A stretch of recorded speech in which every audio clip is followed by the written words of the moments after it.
I love dongle.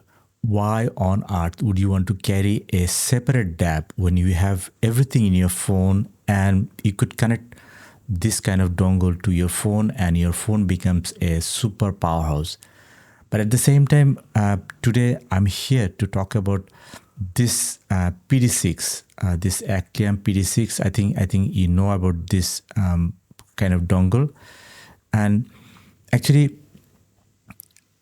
I would like to talk about one thing prior to that, the DAC implementation, because sometimes we talk about the DAC implementation because I have too many DACs from AKM, because I prefer AKM DACs because it has timbre, it has kind of fuller sound, and kind of like it has some richness, and yes, obviously Cyrus Logic has the similar kind of thing, but at the same time I preferred Bar Brown at one point of time, and also then Texas Instrument, the PCM 512 and everything. So I preferred the DAC from AKM, but it is almost 90% the implementation matters.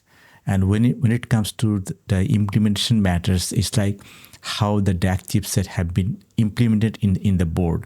And since I have come from the Jishan kind of board, because the Jishan DAP, I think you liked Jishan DAP, where you could swap the op amps, and then while swapping the op amps, you could see the change of in the tonality and everything. So I don't want to talk about the chipset, but sometimes it gives you a different kind of understanding the tonality from the chipset itself. So obviously, since I was talking about this PD6, I did not have ESS DAC chipset after I had too many LG phone, and all the LG phone had, like the first LG phone had Wolfson DAC, and then there are other things. I think the Samsung had Wolfson DAC, and then LG had the ESS quad chips and everything.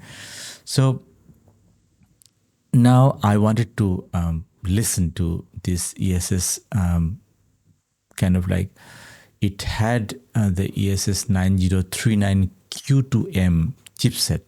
And one thing I also talked about, that why this chipset is better than the Cyrus Logic, the two of the thing, because it is the single chipset. It can provide a balanced output for this kind of board, this kind of dongle, where the Cyrus Logic, it had two DAC. That means it had to have two DAC to implement the similar kind of thing. That means this ESS 9039Q2M, it is pricier, not pricier, but technologically advanced than the Cyrus Logic, which is running in the market.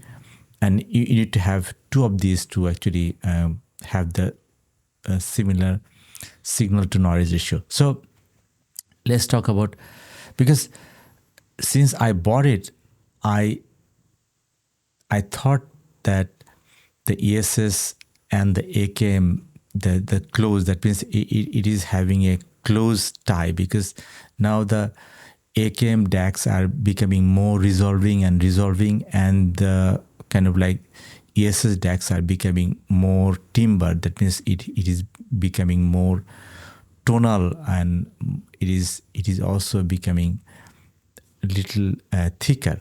So what I understood about this PD6 is like the tonality has become little natural than the predecessor.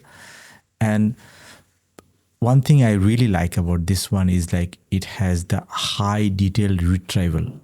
That means it can retrieve the high level detail, which I still can vouch for it, that the detail what it can provide from it can provide the much better detail from Cyrus Logic and also the AKM. That means this this ESS DAC chipset is providing more high level detail retrieval. At the same time, the bass is control, and I'll talk about some of the thing. And what I really like about this one is like the adaptability with the IEM and also with the overhead headphones.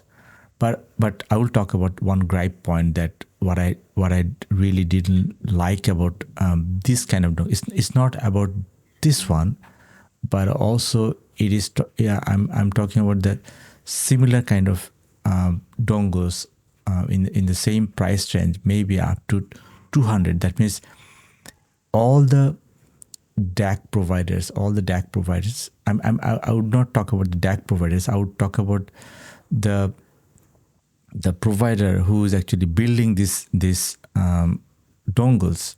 Here the Akliam is dealing with it. Same is the Onyx. Same is with other dongle provider.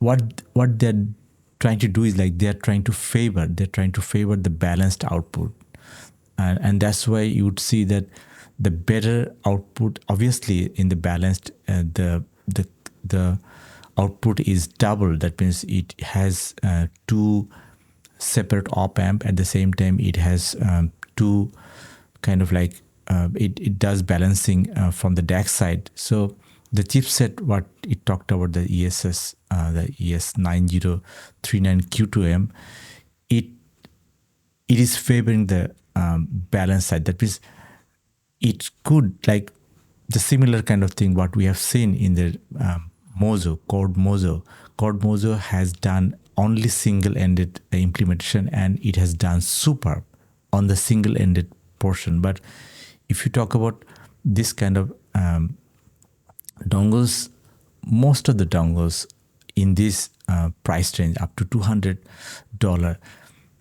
most of them have favored the balanced output, because they have connected two separate op amp, two separate DAC and everything. But the single-ended one was not properly implemented, and that's why in the single-ended sometimes you would not hear the proper detailed retrieval or the dynamics what we kind of like we think we would get better implementation on the single-ended.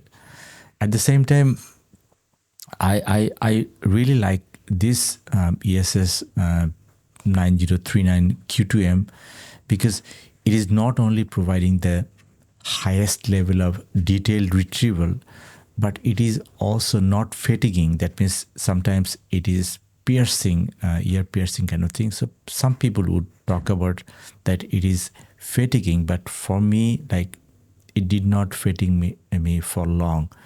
So obviously I prefer AKM for a longer kind of listening time, but here I would say that it is kind of shorter, and it is providing at least the natural sound I would prefer from AKM.